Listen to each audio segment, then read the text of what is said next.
Welcome back. We're at Pleasant Valley Food Plot Podcast again. We have our guest, Glenn. We're on our third episode, and I wanted this episode to be for all you guys out there that might just need a little bit more and understand some things with the little bit of science that goes along with agriculture. There's a lot to know and so much that you'll never know it all, but I have somebody that's what he does for a living. So when you have the questions you need, and it's important if you're in an area to reach out to the people that are professionals, that are your, chemical reps, seed reps, and there's people that do that for a living that you need to get a hold of if you have questions and you need product. But Glenn and I have been friends since I've been a little kid. He's local and known my family as long as I can remember him. And Glenn has helped me through all the learning cycles that you would go through in this business, with helping me with my seeds, seed rates, seed combinations, and more importantly, chemicals. And also the most important is our soil tests. But Glenn, in my growth as a company, has been somebody that I'm talking to daily on questions and bouncing stuff off, and he's always giving me the right answers. So one of the first things that I did was when I started our company, I got sprayers.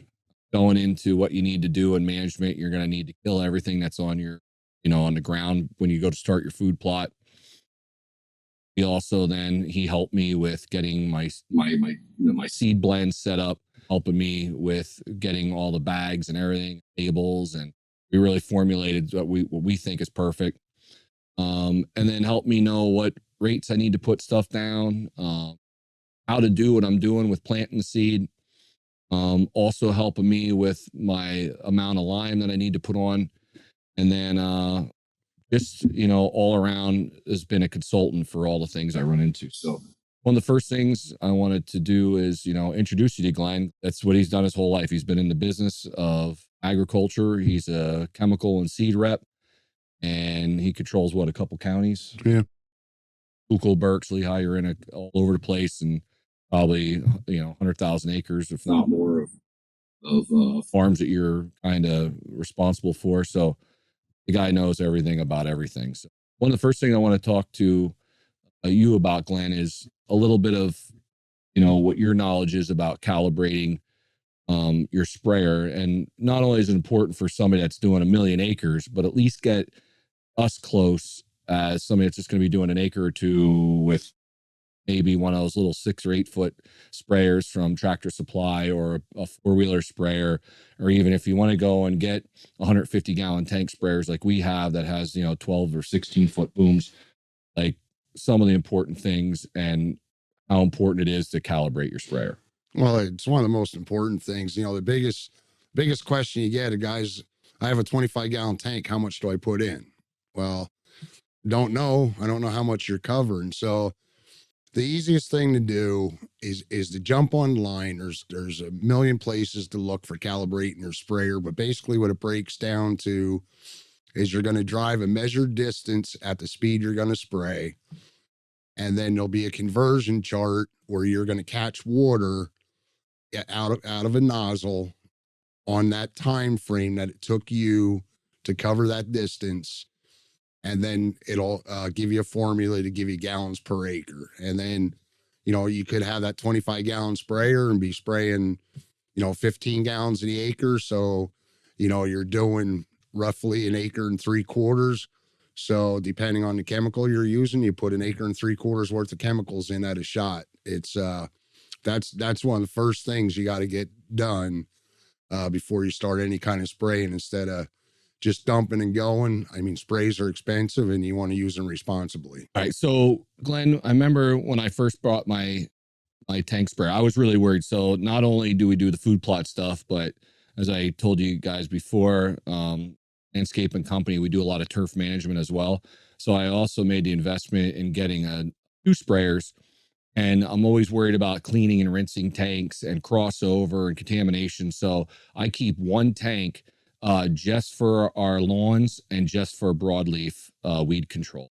And I remember you and I spoke a couple times about how one thing that people need to understand is different sprays take a little bit different in application. So for example, I had the red nozzles on my 2,4-D tank because 2,4-D is better applied in a heavier droplet. Yeah. Okay. And glyphosate, Roundup, whatever you want to call it, that does better as a mist. Yeah, it's Fire mist. lower concentration. I mean, the ideal thing for your glyphosates is 8 to 10 gallons to the acre. Most of the other things you'll be doing, your pre-emergence and everything else, 15, 20 gallons a acre is fine. Okay. And I know, like, I have my 150 gallon tank for my sprayer. Obviously, the finer mist, it's less water used. So my glyphosate tank, I'm 15 gallons to the acre, 150 gallons. I get 10 acres to my tank. And it doubles with the red nozzles for my 2,4-D. That is 30 gallons to the acre. So I only get 5 acres per tank because it's a 150 gallon tank. You got to be careful. There's all them little screens in there cleaning your stuff. Now I have a foamer where it's a drop foam system so that it's a marker system on your sprayer. So I'm not wasting chemical or missing areas as well. So that's like important. If you guys want to go that distance, there's a lot of competitive companies out there that you can get sprayers kind of cheap. And the big thing is like not letting them freeze up over winter. And if you do, you got to really drain them. Go through, put that RV stabilizer in for the winter. I'm fortunate enough that our barns are heated for the winter, so I keep all my sprayers heated and I don't ever let them freeze. But yeah, so the other thing we do is I set a lot of customers up too that don't want to be tilling their soil every year, and we go into a white clover, which is one of my favorites. I'm hunting over white clover on half our plots because it can take, the deer that are going to be there. Some of our plots have 20, 30 on them. They can get crushed and they bounce back and they stay solid all the way through the hunting season. And that's the other thing we do is we do a lot of pre-emergent, which what your go-to pre-emergent all the time is what? Prowl. That's Prowl, yeah. And that stuff's yellowish in color. You can see where you're spraying. And then what do you think would be the best 2 sprays? And you got to remember, there's sprays out there just for clover that you can go over top of clover, kill everything there but the clover. And there's some that are more specialized in grassier. Some will do some broadleafs. I had a really bad infestation at a club with nettle. And Glenn found a spray for me for nettle. Would you remember what that was? We used the Pursuit on it. Pursuit. And that Pursuit, it's different. So like when you guys are used to seeing 2,4-D and glyphosate. So like glyphosate will yellow stuff up in about 2 weeks. You can see it's off color, it dies and it weeps. And your 2,4-D actually like is a growth retarder and it makes it turn and it spins all up. So you can actually see that there's a reaction going on.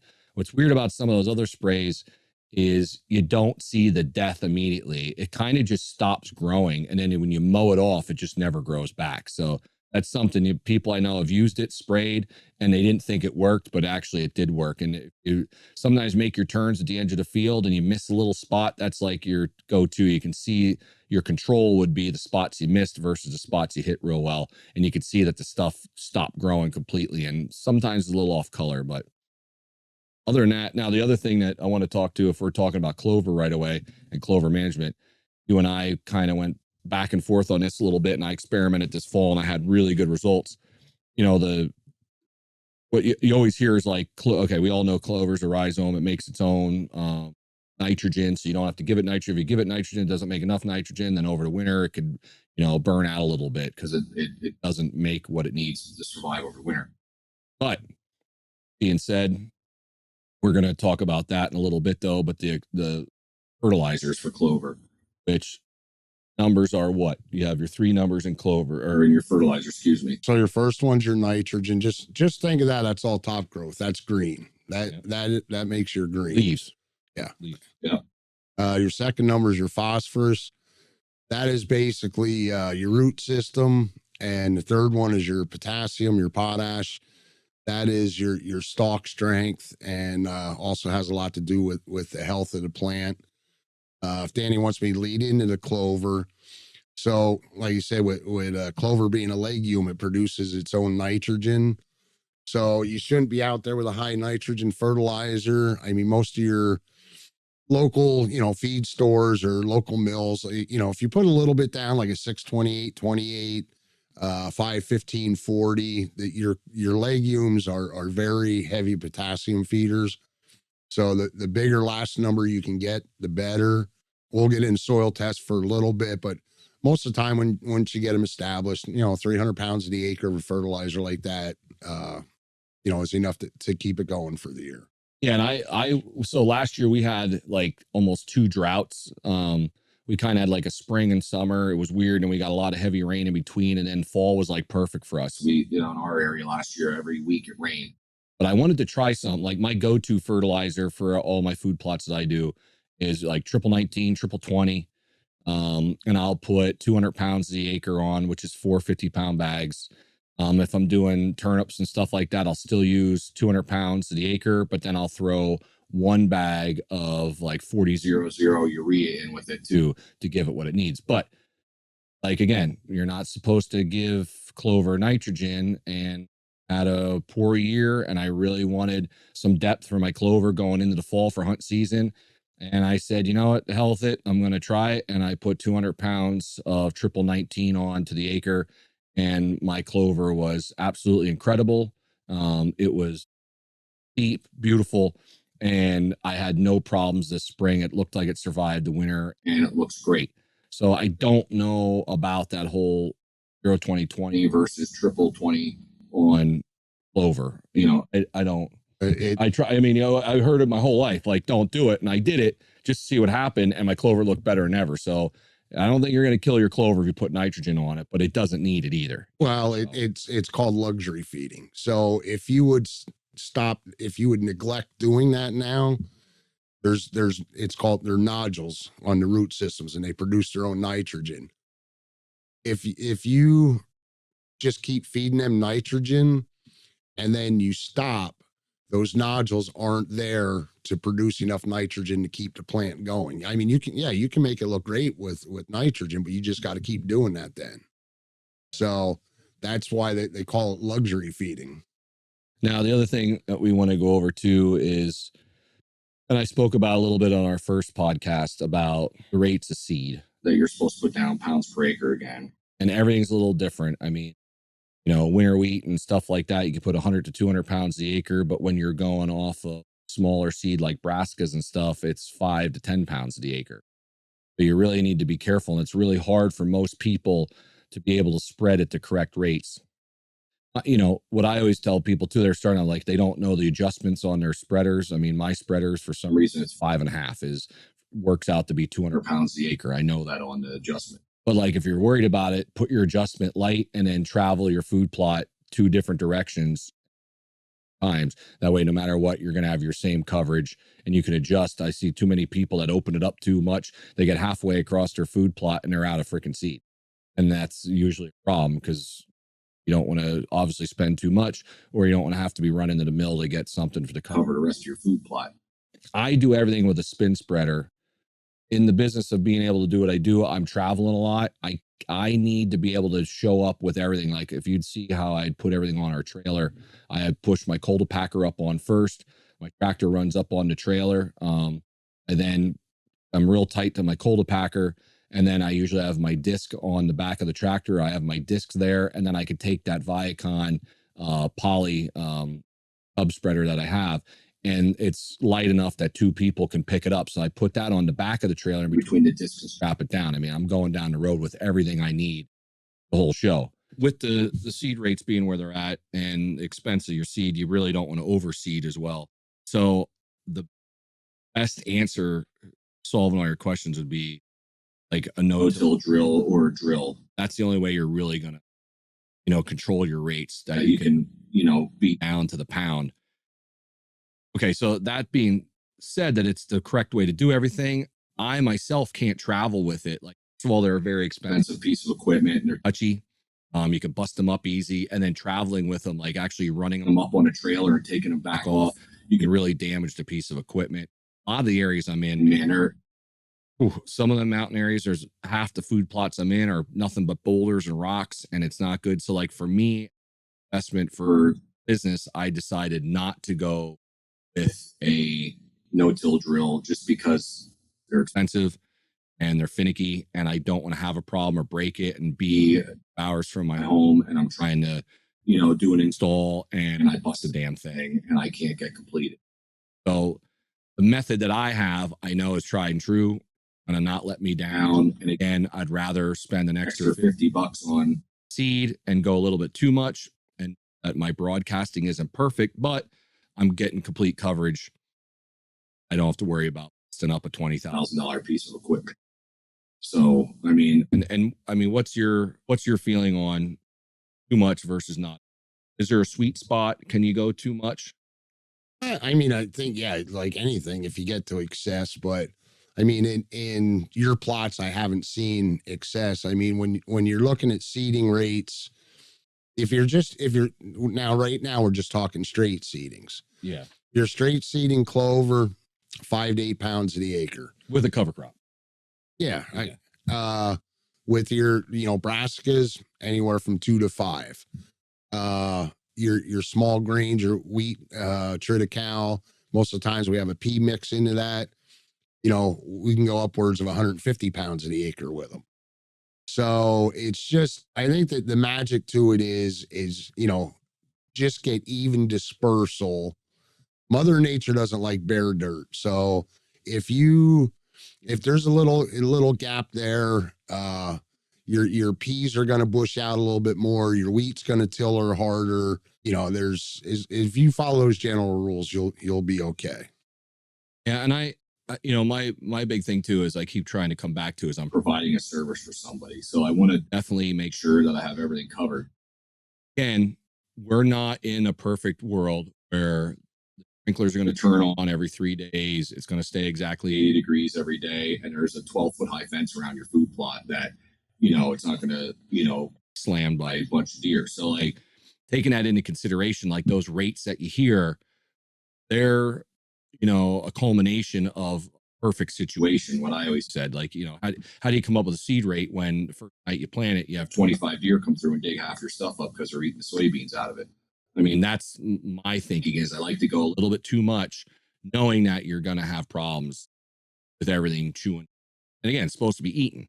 So I want to definitely have, right now, again, with like turnips, you definitely notice the difference. If you put too many turnips down, you're going to have twice as many and they're going to be half the size. You go a little bit, your rate's correct and you only go 5 pounds the acre. When it first starts growing, it's going to not look good. But, 3 months later, you're going to have knee-high turnips with leaves that are, a foot wide, and you'll end up at the end of the year, giant turnips that are bigger than grapefruits. But again, if the deer come in and pound them and eat them down, they're not going to have what they need to get the big bulbs. So do you go a little bit too much to cover the predation? I say yes, but you guys need to figure out, like I said, I try to do all my rates with blends. So I have a little bit of everything, and no matter what happens, my ground is covered with green and there's something there for people to shoot deer over. And that's my thinking. Now, also too, I want people to understand, like, I was explaining earlier in another cast that I've had some people make some like horrible mistakes with planting seeds. They're too deep. They're covering up. Like, what's better? Would you rather try to cover it up too much, or are you better off with it almost being on the surface and just lightly? Well, the rule of thumb with 95% of the seeds is you want to be 1.5 times the depth of the seed. So if you've ever seen a rape seed or a clover seed, 1.5 times is an 1/8 to 1/4 inch deep. Yeah. So I mean, dusting it. Yeah. Yeah. The biggest thing is seed to soil contact. Is when you're done, either roll them in, take a piece of chain link fence with a piece of wood on it, drag it, and you'll have more success than running back over with a disc turning dirt back over them. Now, I just want to back up for 1 second, Danny, when we're talking about the seeds and stuff. If you're going to buy a seed somewhere, I encourage you, don't look at the fancy label. Don't look at the neat name. Look at what's in it. I sit there and I walk through some of the sporting goods stores and I laugh because there is absolute, I mean, I don't want to say garbage, but it's nothing but cheap fillers. Yes, it'll turn it green, but there's no nutritional value. There's nothing to hold them. It's really a buyer beware. The guys are getting really good at tricking up the jugs and the bottles. What And about the inert, like or the seed coat, like on clover? A lot of clover weighs 30 pounds, yeah, so but there's only 20 pounds of seed in it. Like that's it's what they got to cheap. watch. It's cheaper to coat seed than it is to raise the seed. Now, some seed coatings do have an advantage to them, but for the vast majority of the companies, they're overkill on the seed coat because, like I said, they can make more money on the seed coat than they can on the seed. They said everybody that's out there doing this, just try to come up with what you think your rates should be. I mean, try to, again, talk to the right person, but like generally want to have seed in the ground. Like that's kind of like your tried and true. Can't really go wrong. Have 100 pounds to 200 pounds of filler per acre, and then whatever your target crop would be, whether it be turnips, winter peas, soybeans, that kind of stuff, and like your small seed, your brassicas, like that, and 5 to 15 pounds, you can't go wrong per acre. Like and like I said, I'd rather see people go over it twice light than try to dump it all on for time and make a mistake and run out of seed. Now you and I, you've really helped me come up with some really good seed blends that we have for Pleasant Valley. We have our white clover blend, which is our Ladino white clover, which I think is unbelievable. I mean, if I had to put two next to each other, I'd definitely always go with the brassicas. But in areas where you have a lot of deer and there's nothing else around, no other crops, stick with the white clover. You don't have to break ground all the time. You can manage it for up to maybe 5-6 years, where clover then starts to tail off.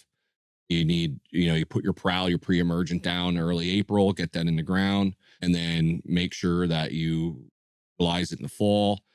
Right now, it's been about every other year, it seems like. I have to go over with a spray to knock out either grasses or nettles or something that moves in. And then maybe every third, fourth year at the end of the year, throw 10 pounds of clover in with your fertilizer and mix it in, and you could overseed a little bit and give it some new juice. So Ladino white clover is one of my favorite blends. We came up with a blend called Magic Green, which depending on availability for the year, it's usually winter wheat, bearded wheat, triticale, and some forage oats. So it's basically just a stabilizer and a cover crop. And then I'll mix that in. Like if I'm doing clover, I'll mix in with the clover. That comes up. It looks great. The deer eat it. It's bright green, holds over winter. The clover's still baby clover in there. I usually go back for the customer. I'll overseed again and fertilize in the spring. I'll put another 10 pounds in below the white clover and fertilizer on. Then, the winter wheat grows up, it dies off. You mow it down, and by year and a half, going into next fall, you have an incredible mat of clover. That's how we do our clover fields. So that's why I created Magic Green, and it's more of just a cover crop and a stabilizer. And then I also mix that in with my horn hypnotizer too, because it establishes the ground. Once all the brassicas are eaten off, they're only that late season, they're done. Going into next year, you want your food plot to be still green for the turkeys, for the fawns, for the new moms, and it also keeps your weeds out as well. And our horn hypnotizer, that's my brassica blend that we worked with the seed company from New York and Glenn. We got 14 different blends of brassicas in there. We have some radishes, some rapes, turnips. It has a little of everything in it. And again, we spoke about that a little earlier as well, that a brassica is basically it's like a turnip, but there's just no bulb. Sometimes there's some there's a little bit of a thick root growth. Like those penetrator radishes are pretty wild. Right. They put them in last year and they're like unbelievable. They're like 15-inch giant tubular that goes down in that. The deer, for some reason, don't like it. I don't know why. They'll go the purple top turnips, they'll leave them go, but it's really good for the next year. It aerates your soil, works well. We came up with my other blend that we call freezer filler, that you can use just by itself. I like to sprinkle in some brassicas with it, but it's triticale winter wheat, and then I have our Austrian winter peas and soybeans. And that's a great blend. You get that there, them soybeans come in. The deer love the leaves of the soybeans. It usually never produces a bean because the deer eat it down too hard. But you have that early season growth. Deer love soybean leaves early in the season. Then you have your winter wheat, all that stuff to get you through November. And then once you start breaking into November and December, your peas start to really sweeten up and your deer on your peas. So you do get like a 3-month food plot all through your hunting season with just that. And I usually spin that on at a rate of about 150 pounds the acre.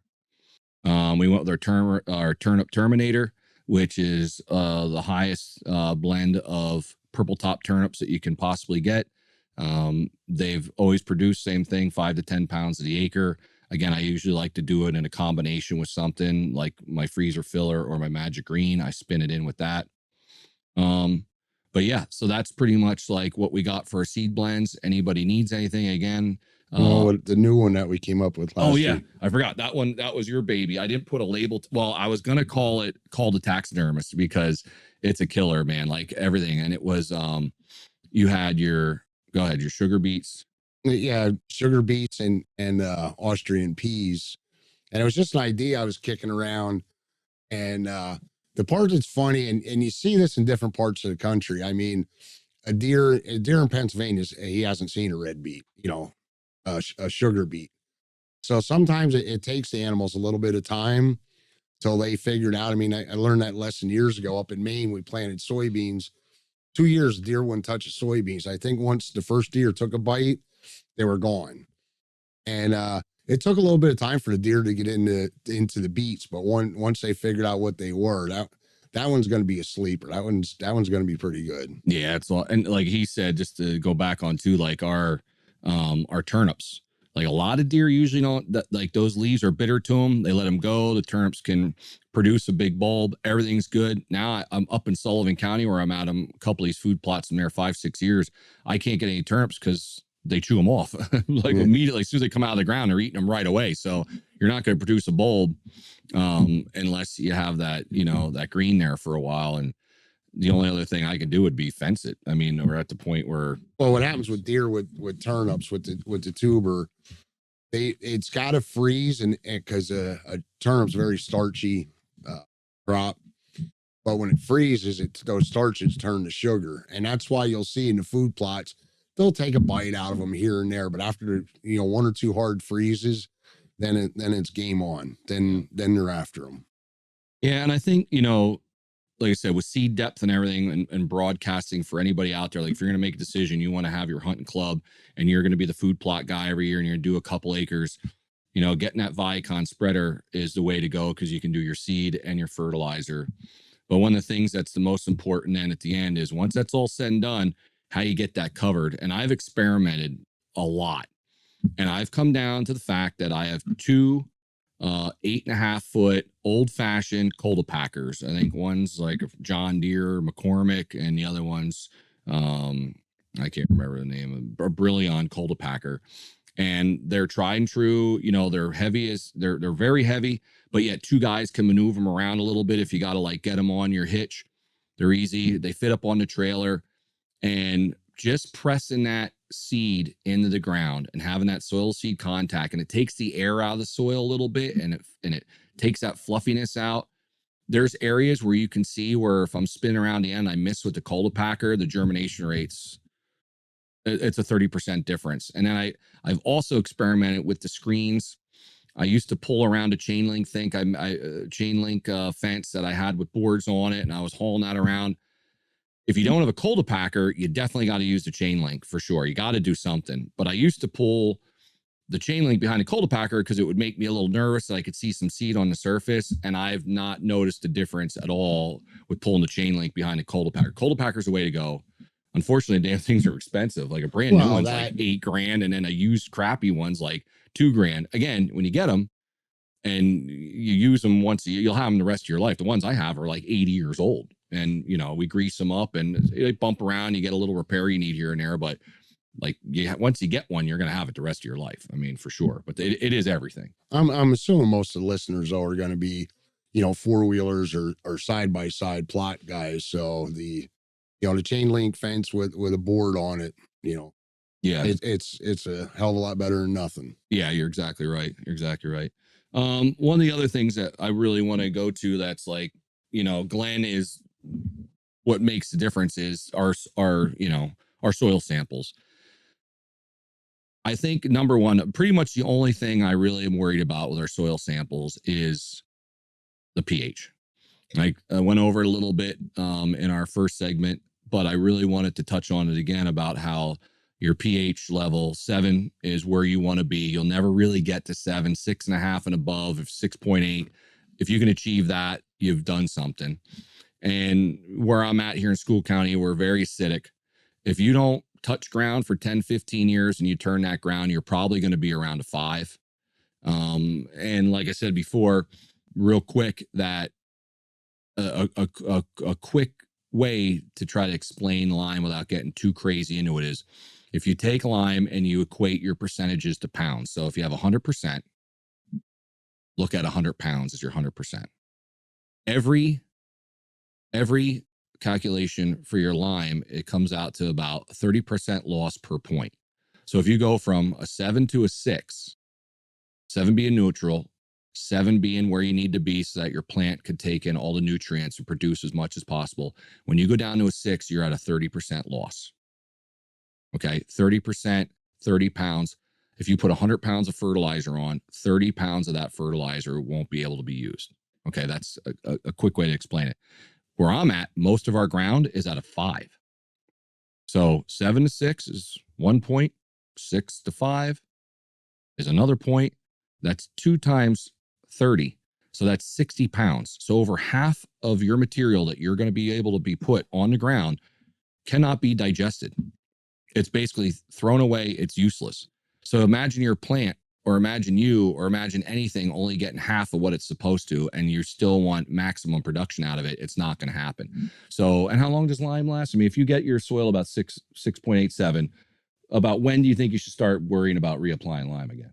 Oh, just with a plot, since you're not taking and you're not, really beating it up with fertilizer, you should be good, 3 to 5 years.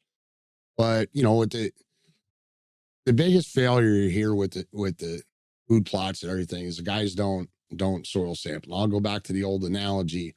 You can't make chicken salad out of chicken shit. You have to start right, or else everything else is going to be a waste of money. It's gone.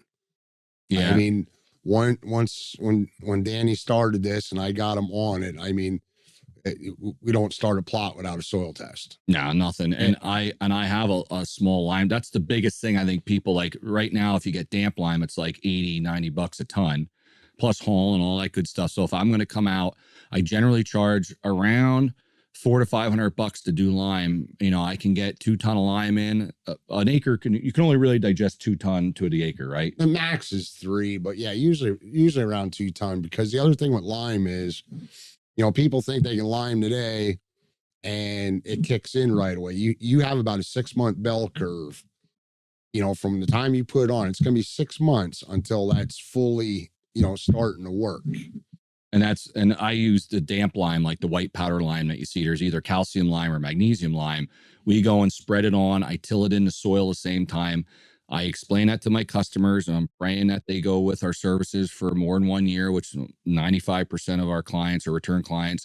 And I know that that lime's gonna activate a little bit on year 1. It'll get them close, but by year 2, it's gonna be dead on.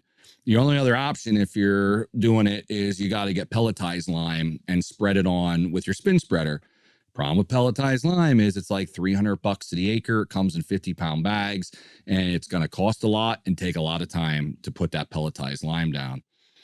Now, I'm not as into it as some people are, but there's some other things that help with your pH, like your microbial stuff. I know we've talked about it. There's some people that swear by it, that there's stuff that you can put on at like 100 pounds the acre a year, and you put it on a little at a time every year, and it promises to keep you up above a 6.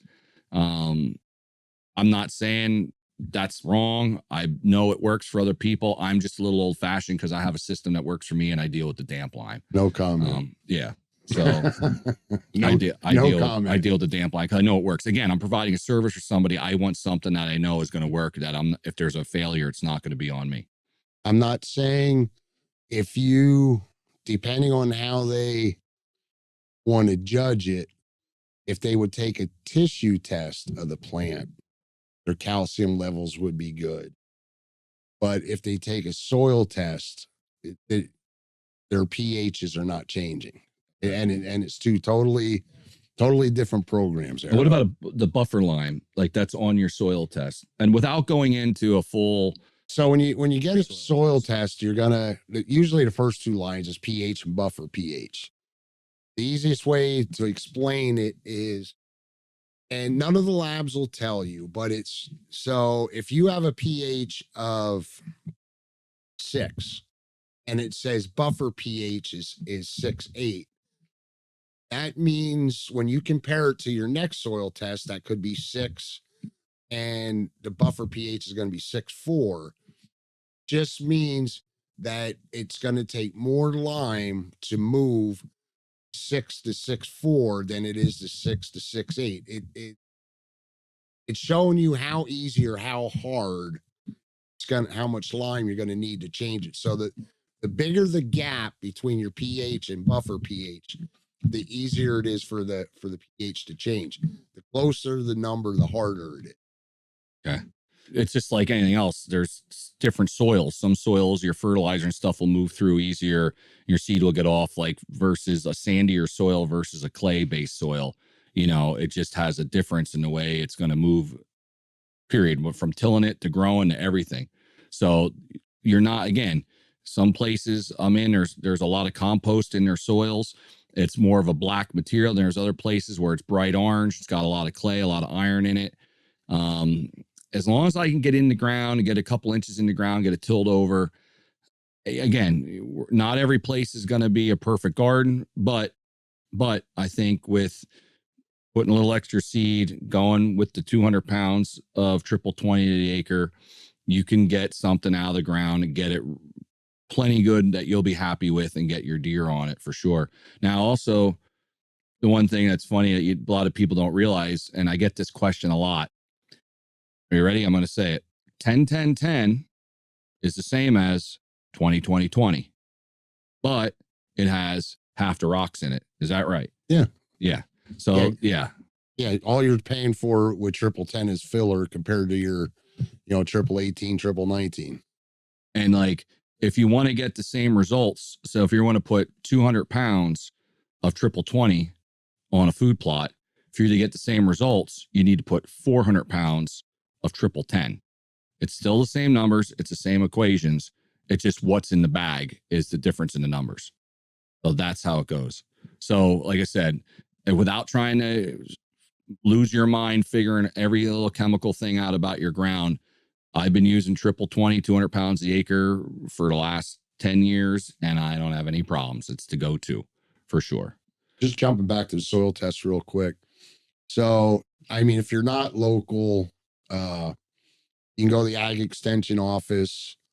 You can buy the kit, send it off, here in PA, go to the Penn State or, any other states to the state university or, your local fertilizer companies or whatever, be able to send them off for you. But that's the most important thing. That's more important than the seed. That's more important than the chemicals because you can't start with nothing.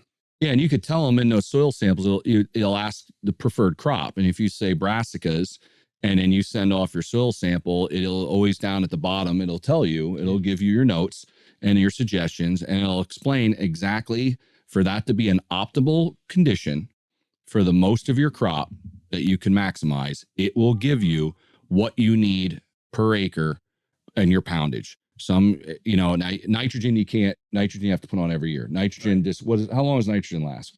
It depends on, it'll last longer than that, but it's soluble. So it leaches, it volatilizes. It doesn't carry from one year to the other, where your phosphorus and potash, they're the ones that stay in the soil profile.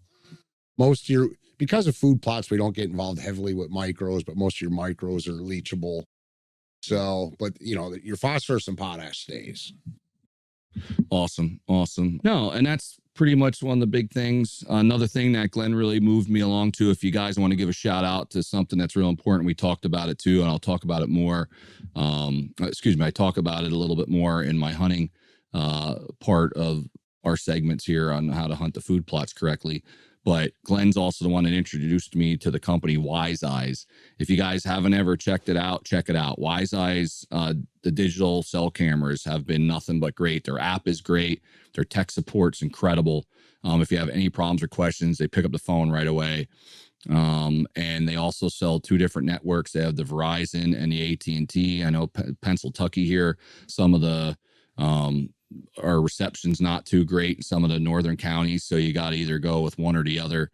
And they sell a great product. I also highly recommend getting solar panels for them. They have a solar panel system.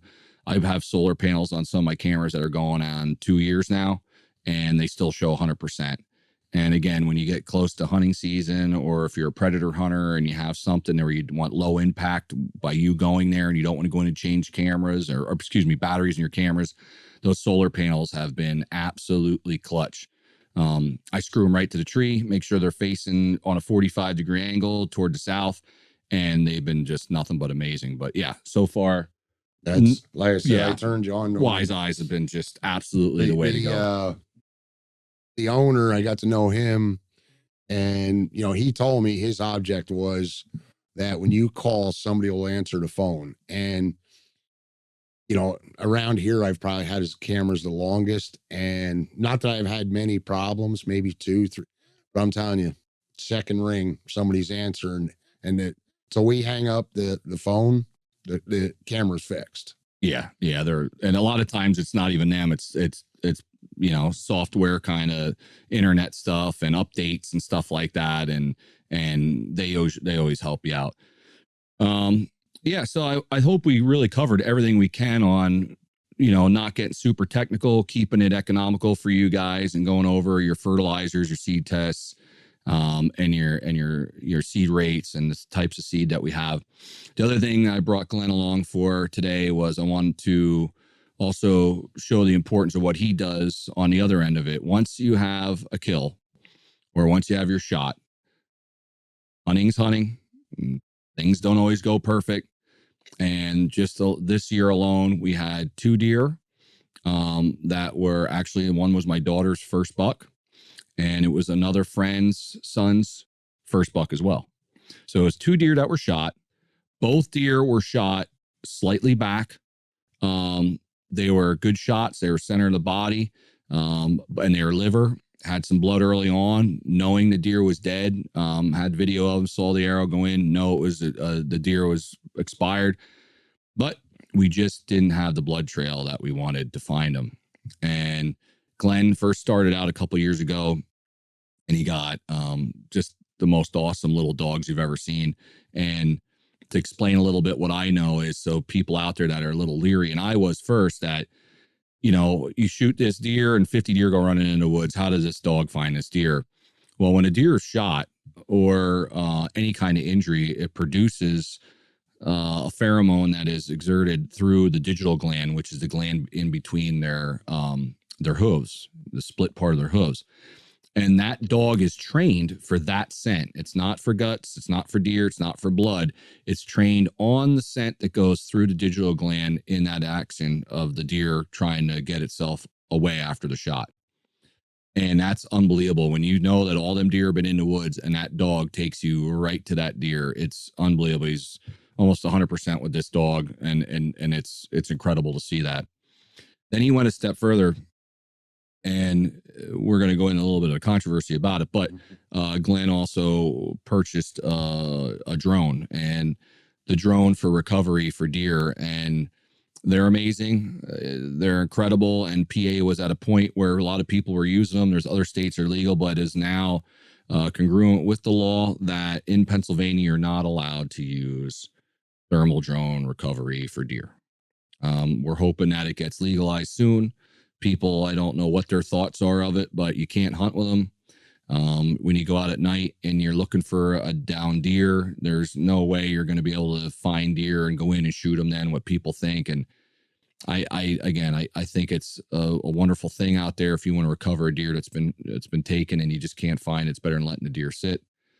But with that, and him not being able to use it legally for that, another part of the reason we did it is he really wanted to go out there for all those clubs, property owners, why it's not deer season, and be able to do a herd survey. You can do a herd survey during the day, or at night. Glenn does not harass the deer with the drone, but it at least give you an accurate knowledge of what your deer population is, which and you can see where your deer are bedding, where they're not, what they're doing. And it's a big thing, and it can really help your property management take that next step to see what your population is for. Should we shoot doe this year? Should we not? Are they on our property all year, all along time? Are they up top bedding? It'll really give you a picture that you're only guessing on. What we're gonna do is we're gonna go outside, and we're gonna take a minute here, and we want to just show you what the drone does and what it's about. That way, if you guys want to have Glenn come out and do a property population survey, you can give him a shout, and we'll go from there. All right, here we are. We came outside, and I want to just go over with you guys a little bit to show you what's involved with Glenn and his drone that he has to do population surveys for your property. We're going to get it out. We're going to launch it, and we're going to show you the technology it has to be able to see your property and to see everything that's going on there, so you guys can have an accurate survey of what's on your property. Find an opening.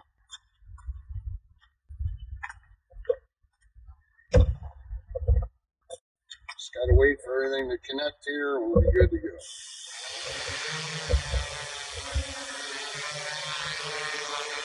So the number on your right there is what altitude we're going up to.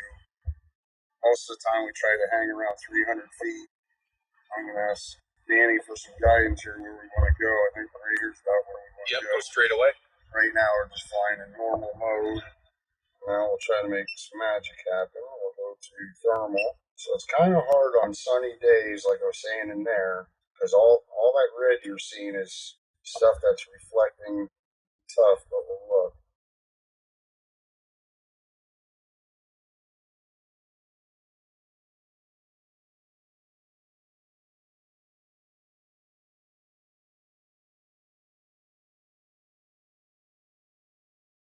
Well, I'm just going to get in the soapbox for 2 minutes here. Most people that are against the drones don't understand them. They make it sound like the first day of deer season is going to be Star Wars, and unless you are willing to invest a very sizable amount of money, the drones at Walmart and Costco, you're not doing anything.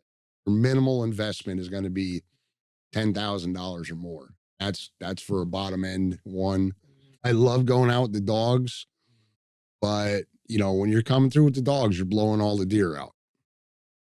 I come through with the drone, deer aren't moving. I mean, so I understand the concerns. I think that I truly think that the Game Commission will allow them.